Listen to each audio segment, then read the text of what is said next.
Hello everyone and welcome back to the Great Book of Grudges. My name is Nathan and Creative Assembly have just released a new Let's Play for Forge of the Chaos Dwarfs, this time focused around Drazhoath The Ashen. So this is the Forge World version of the Legendary Lords. And as always, Creative Assembly have supplied it early, and we're going to do a little breakdown. We're going to watch it. This is going to be a first time for me, as I kind of enjoy going in blind for some of these types of videos. So yeah, let's do the usual and let's just jump right in.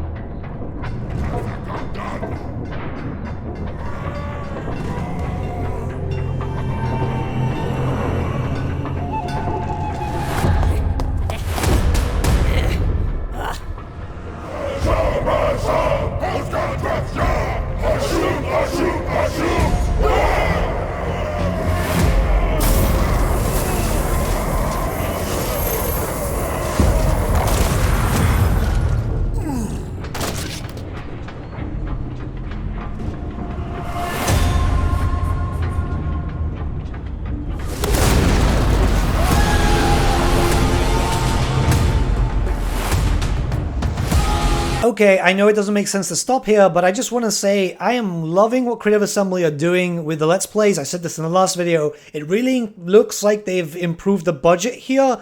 That looks like the beginning of a trailer. That's absolutely fantastic. I am really, really happy about this, and I really hope that this is what it's going to happen going forward for future Lord packs, race packs, and whatever else we get in the future, because this is a massive step up, and I am incredibly pleased to see it this way.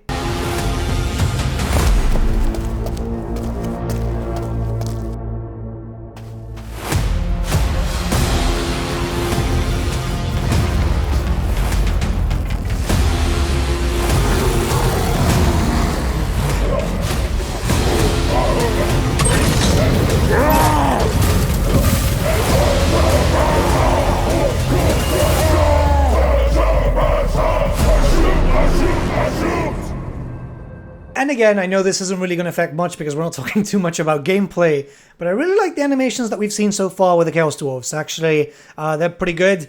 And yeah, again, it looks like a step forward. We also know that a lot of new animations have been created for the Forge of the Chaos Dwarfs, which is not just good for future content, but also for modders too. Yeah, it looks like Creative Assembly are going full ham, and this makes me really, really pleased as the future kind of looks bright. Sorry to start with not much context in the middle of a battle, but these lizards have been on the horizon for ages. Okay, last no context stop here, but I had a lot of people for some reason saying, oh, the Hell Cannon isn't going to be part of the Chaos Dwarf roster, even though it was kind of mentioned in the blog, but wasn't actually shown as a unit card. Yeah, here you go, the Hell Cannons are part of the roster. And they were always part of the roster. It was a main thing. But I understand since you didn't see it in the unit cards that people got kind of worried. So hopefully people are a bit more calm now. So it's about time I gave them what they deserve. And who better to deal out the punishment than the leader of the Legion of Asgore himself, Drazhoath The Ashen. Alright, we're jumping on stuff. They're calling it Drazhoath. I call it Drazhoath. So yeah, depends on how you read it, I guess. But either way, Cinder Breath looks absolutely amazing. I am so happy. This is such a great glow up on the character model because most people would just paint it like a normal bull. This is looking absolutely special, and yeah, I know it's not a lot for people, but when we've had it in a model looking a certain way and it gets a bit of a visual change, I know it means a lot to people like me, for example. Now is the perfect time to show those who'd scorn him what his dark brilliance is capable of. We'll hit them with what I've been calling the Drazhoath 101. Artillery, firing lines, sorcery, skullcracker, and of course, the great beast Cinder Breath. Okay, now that they've been dealt with, let me tell you what Drazhoath and his angry legion have been up to. So, due to the Ashen himself being exiled to the Black Fortress so long ago, our starting position isn't exactly an easy one, as the Black Fortress is stationed right in the corner. We have the starting location, possibly for both campaigns, so Realm of Chaos and Immortal Empires. Mind you, this was kind of easy to kind of expect, considering that, well, you know, he's in the Black Fortress in lore. This means that you're pretty much in the southern parts of the Darklands, dealing likely with Imrik, Tretch, but really, he's not really much of a problem. You're going to be dealing with Helm and Gorse, that's for sure. So yeah, there's a few fun enemies to deal with at the very, very beginning, and I feel like that might actually be quite a fun campaign.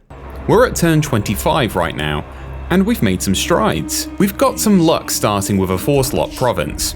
Noblar country has been transformed into a strong, efficient output for raw materials and armaments, and we've got the Great Drill built and ready. Those freaky vampires over in the Caravan of Blue Roses over in the corner have been ousted from the Haunted Forest, giving us room for yet another tower on the horizon. Karak Krakaton on the Ivory Road has also been taken from some enterprising Skaven. We've got a guy holding it for the meantime, and we'll either push further in for more materials and labour from some big ogre boys, or make some peace with the lads for a nice, profitable relationship.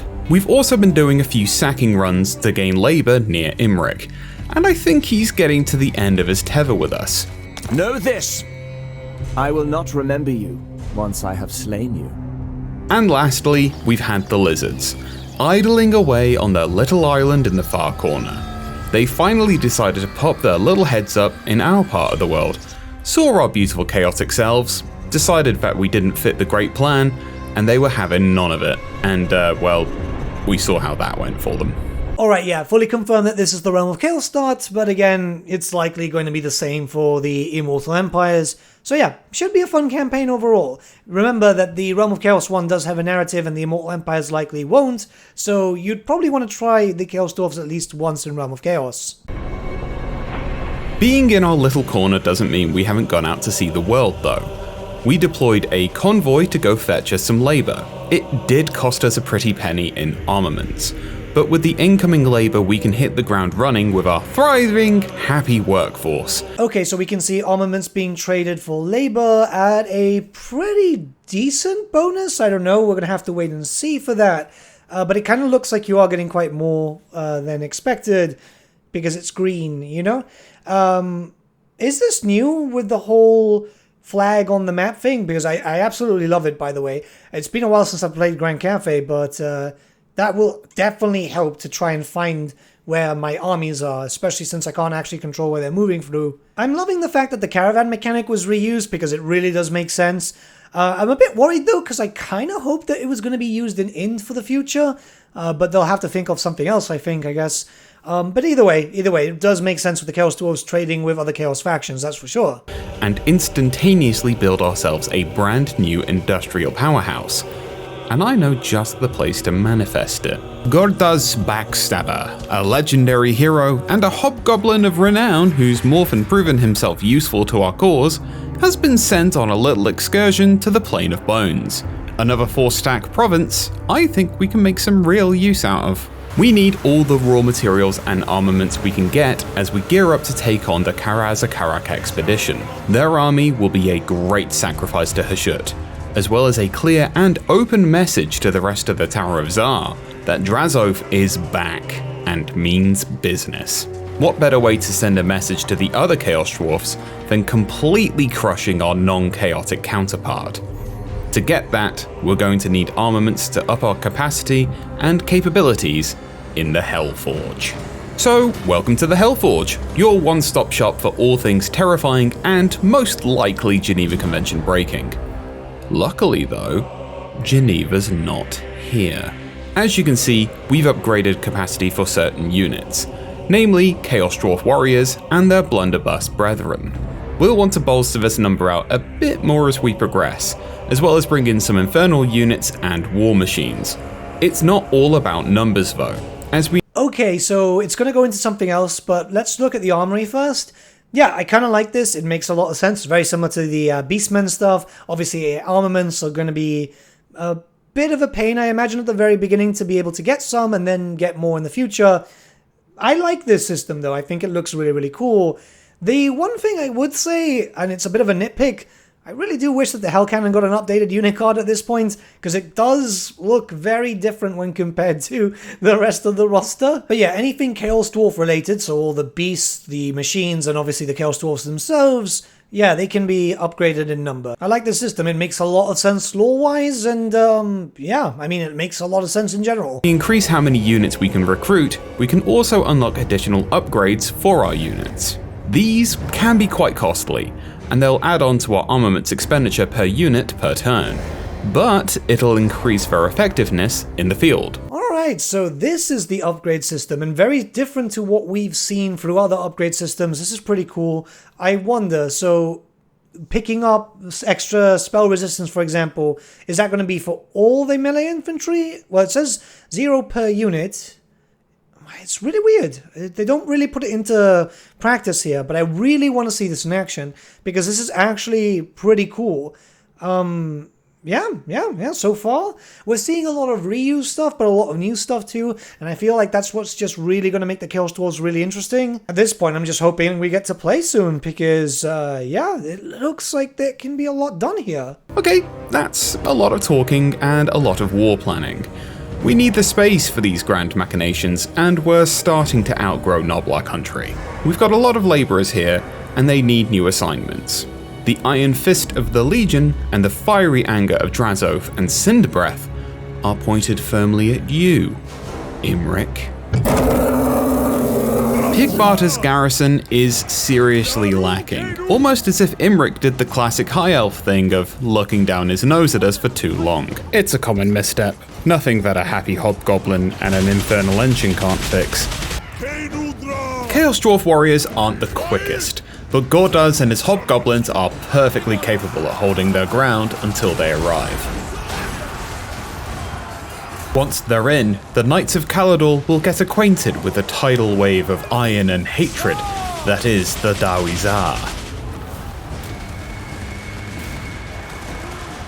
Well, we've certainly forced Imrik's hand now. This, however, isn't our only front. For starters, we do have some issues to deal with in Noblar country. As we're going on the offensive, we're going to be gaining more labour, which can actually have its issues. Alright, so I feel like this is going to be very important to note that control, if you have it on a negative, you will lose labour percentage. This is 10% labour loss to the maximum of 5. Yeah, this is very, very good to know. So maybe build up a bunch of buildings, especially in harder difficulties, to get some public order up and running. Control back in our home province is dropping quite heavily due to the labour populace. I imagine they're all talking, you know? Talking about such frivolous prospects like bathroom breaks and lunch hours.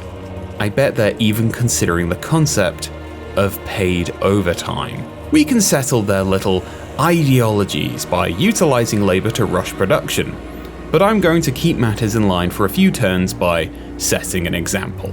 I'm not sure if they're going to show the effects for the other two, but yeah, this is very much the system that we see with the Dark Elf save mechanic, or even the Slaanesh mechanic, because that's where it originally comes from.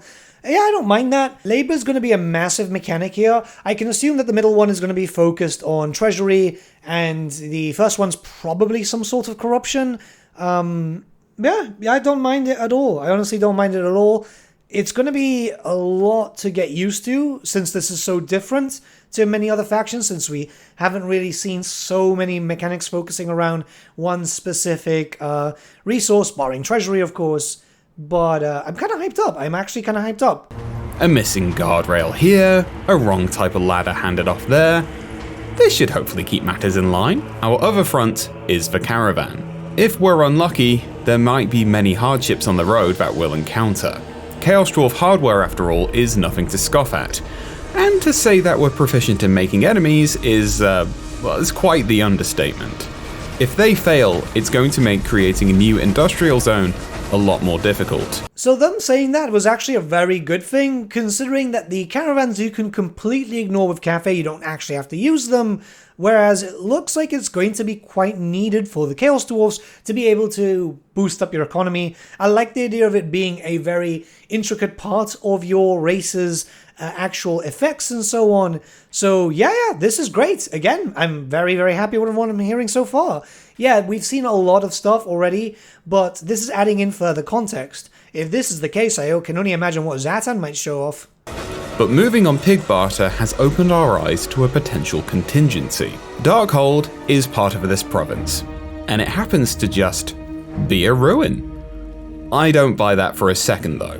Where there's ruins, there's rats. And where there's rats, there's a possibility that big, man-sized rats that don't, oh, what am I doing, We're not the Empire, we're the Darwizar.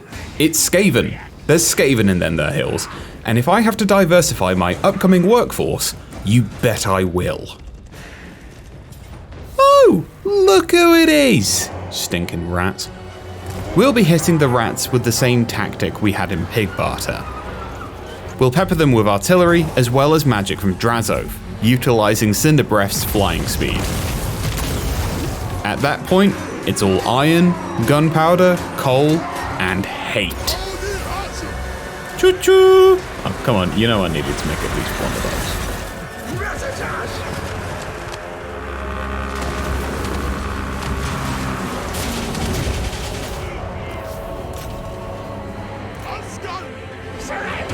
Okay, so my anger might have gotten the better of me, and by doing this, we may have made things a bit more difficult for us here by angering the Skaven, which leaves us with a dilemma. On one hand, we're already taking land from the Knights of Caledor, and it'd be proficient for us to keep our labour in this region alone. However, on the other hand, Clan Rictus might be a little sneaky, and could potentially try to sneak up on Naldor County, while our primary legion is destroying Imrik's boys. We need to recoup our losses and muster some new units. So for the meantime, we'll hang in Darkhold and see what happens. So we've hit our first dilemma with the convoy here. If we spend cargo, we'll get less labour coming in. But on the other hand, I'm not really up for saying no to a dragon. Speaking of dragons, the dragon nerd Imrik himself has left the fortress of Vorag. I guess I'm not the only one with a potential Skaven issue, but it'd be foolish not to pounce on the opportunity. So let's move on in and make ourselves welcome, shall we? So we know that this is turn 25, well, post 25, so likely around close to 30 or at 30, and we can see a decent amount of varied Chaos Dwarf units in the army. So yeah, this is actually quite good, because I know a lot of people were worried saying, oh, it's going to be a while until we can get a decent amount of troops. But yeah, this is not too bad. My only question is, how long is it going to take for you to unlock Mr. Backstabber? Because it seems it's not that long, especially since your legendary hero is only level 13. But yeah, I guess maybe that's going to be revealed with Zatan. Another thing is that you get Cinder Breath so early on. So yeah, that's actually kind of good. Going for that auto-resolve, but then going into the battle. Yes, I skipped a few seconds ahead. Yeah, you can tell that this is being done for like cinematic effect and so on. So the battles are usually done, I guess, in the standard battle version rather than actually in campaign. So, you know, skirmish maps. Obviously, that's expected to make it look good, but, you know, they were caught out, and that's kind of funny. Time is of the essence, so we've no time for siege weapons. We're utilising ladders, the Skullcracker for the gate, and Drazhoath brutalising the gate garrison. Destruction awaits! Once we're in, let's let the Skullcracker let loose. With our guns on the wall, we run the penitentiary now.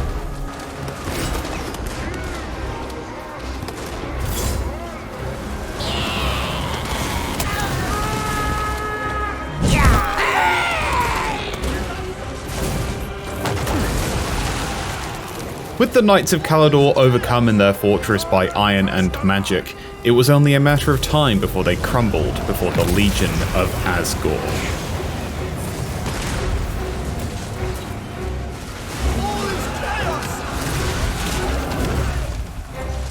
The fortress of Vorag is ours, and a tower is raised in Hashut's glory. Okay, so main settlements such as these can be turned into towers, we already know that. I'm not too sure if we knew that towers could also be just upgraded with, I'm assuming, labor to be able to get up to, you know, higher tiers, kind of like how the Skaven work. That's going to be very powerful. If there's a way, which I imagine within a day or two of Legend of Total War playing this, to find out how to cheese labor mechanics, there's going to be ways to get this to like max level without too much of an issue. But yeah, I kind of like this. This also kind of fits, you know. You're going to take over the fortress and just expand upon it, improve upon it. Yeah, I like this so far. So far, like, I'm really, really hyped for this. And we earned ourselves a new gift in the process. The Kadai Fireborn. Demonic fire elementals bound by Chaos Dwarf sorcery and adorned in Darwizar armaments. Their ferocity makes them exceptional flank troops, and precisely what I want in my army. We do, however, have more trouble on our hands. First off, we have this hero unit hanging around outside, and she's ruining the vibe, to be honest. Gordas, deal with her. Gordas, way to go, mate. Truly living up to that surname. Yeah. Our convoy is under attack, and a strategic question for the ages has been posed to us. Do I slaughter, or do I massacre? Never before has a question been asked to a general that is so Okay, nothing to do with gameplay here, but this is kind of like a throwback to the standard dwarves, where you have pretty much some dilemmas, which is just like, do you do this or do you do this, just with different wording? And I kind of like that. It's nice because at the end of the day, these are still dwarves, right? So it's still going to have the same mentality, albeit obviously the Chaos Dwarfs are a bit more evil. Well, they are a lot more evil, but yeah, this is great. However, it is important to note that this does mean that you're going to have to keep an eye on your caravans and make sure that they're stacked up enough and they've got decent troops. Because if they're not going to be able to retreat, things might get a little bit difficult, right? Or be able to offer a unit to, get some safe passage for a while. Still, like, it fits incredibly with the theme, and the Chaos Dwarfs do seem decently strong, so you shouldn't have too much of a problem, but it's important to just kind of plan ahead. Hence, I'll think on it as I crush these Darwi into dust. And I'll let the result determine which we did, whilst Drazhoath marches on Imrik at Anarel's tomb.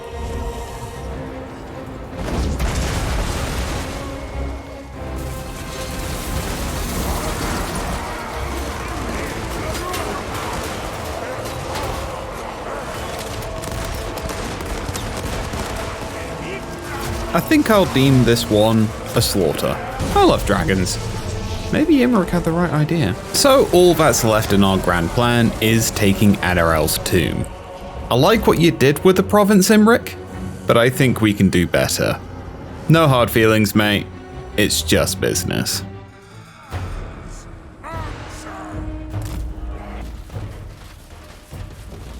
Imrik has brought the numbers, and while we're not lacking ourselves, we're going to have to use our units to our advantage. Our firing lines have the capacity to drop whatever he throws at us at the speed of however quickly they can reload. He's also trying to send some archers around the side, but we can counteract that with the speed of the Fireborn. Not gonna lie, the Kadai Fireborn look absolutely amazing, and I really do like the animations, since we know that these are completely new animations too. Hopefully something that will get used in Koresh in the future. But these are really, really cool. I should really get down to painting mine one day. Not now, but like one day. Yeah, one day.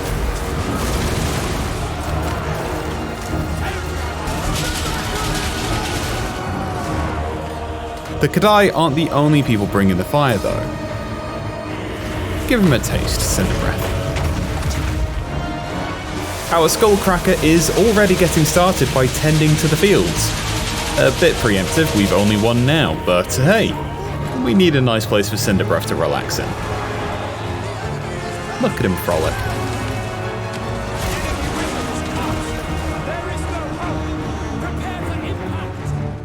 So, with Imrik off the board and these lands firmly under our control, we can get to further bolstering our infernal machine and prepare to take... Sorry, jumping in here, but this is actually kind of good. See, we get a prompt telling us when some other faction, like Zatan for example here, takes a seat in the Tower of Tsar. Rather than having to go back to the tower and check it constantly, getting a prompt is actually really, really good, as that will serve for a reminder to players that the Tower of Tsar is an actual thing. I know this might not seem like the most important thing for a lot of people, but this is definitely a quality of life thing, and yeah, I'm all for it. On those pesky Darwi. This is a definite victory for us, despite our losses. We'll need to regroup for a bit, gather our strength, and bolster up our army. Once we're at full strength, we march on the expedition, and we're gonna bring a new friend with us. Wait, hold on, what's that? Oh! So that's where you went, Tretch. What fitting behaviour for a rat. We've established a bit of a foothold here, and I want my province back under my full control. Tretchy has made this personal, so I'm going to expend some of my labour to build a Dreadquake mortar, primarily to hurt him. While I'm also preparing, as it will take us a few turns to reach Darkhold, I've also got some Conclave influence, and floor 2 has opened up in the Tower of Tsar.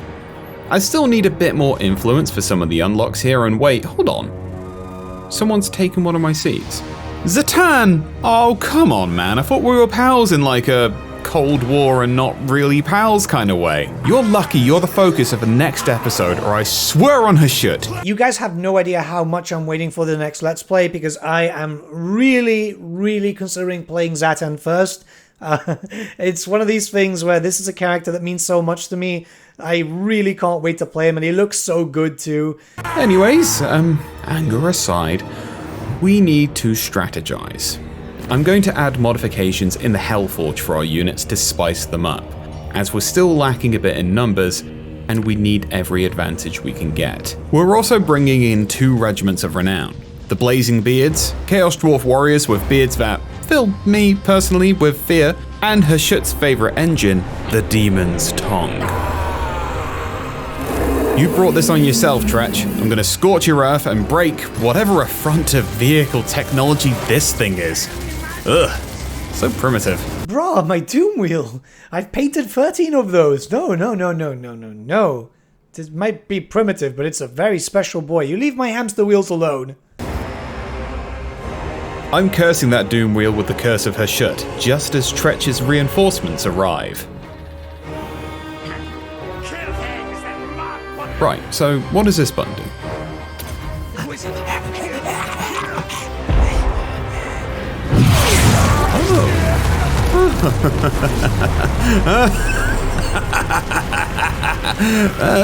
That's a really fun button. Okay, so we saw one already before. Well, they didn't click on it, but now we've seen a bombardment one. Yeah, these are faction abilities like we've seen with all the Warhammer 3 races, which kind of makes sense. Obviously, this is kind of replacing like rights. All the Warhammer 2 races have rights. These ones have battle abilities. Yeah, I can't wait to see what all of them are, to be honest. So far, the bombardment one is pretty cool because, well, you know, it kind of makes sense. Yeah, it's all cool. I'm happy about this. Well, we've successfully discarded any bravery those reinforcements of Tretch has had, which leaves us with a nice little massacre to have here. I'd say thank you for the warm-up, but I think we're hot enough. Oh, so this one's a massacre. Ah, there we go. Retreat! Surrender! Whew. Well, that was commendable, if dishonourable, Tretch. Have fun in the mines, rat. So, with Tretch's forces blown to Kingdom Come, we've eked out a victory here, but the expedition is still on the horizon. I need to take more time to recuperate and rebuild my forces. But I've got some spicy projects going on at the Black Fortress. It's going to be an interesting time for the Karazakarak expedition, by the time I get around to them.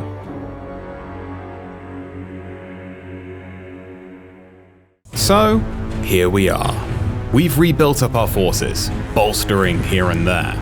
We've got some nasty new tricks up our sleeve with a new tower seat, and we're throwing everything we can at this. We need them dead if we're going to show the Tower of Tsar how badly Astragoth messed up for exiling us all our years ago. We also managed to summon a new friend into the fray for the battle too. Karazakarak expedition, say hello to the Kadai Destroyer.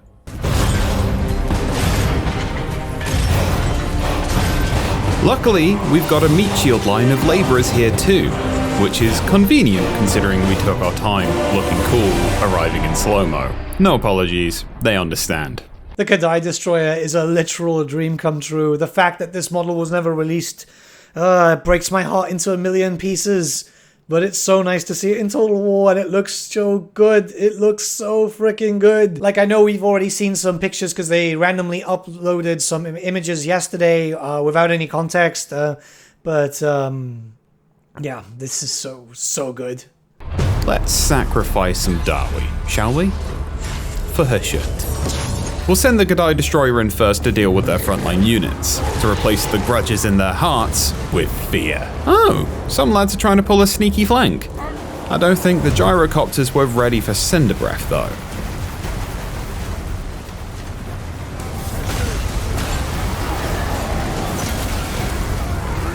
While the Kadai are out here having the best time one can have while bound to Darwizar technology, we'll use our new tower seat to spawn in even more Fireborn to flank these would-be flankers.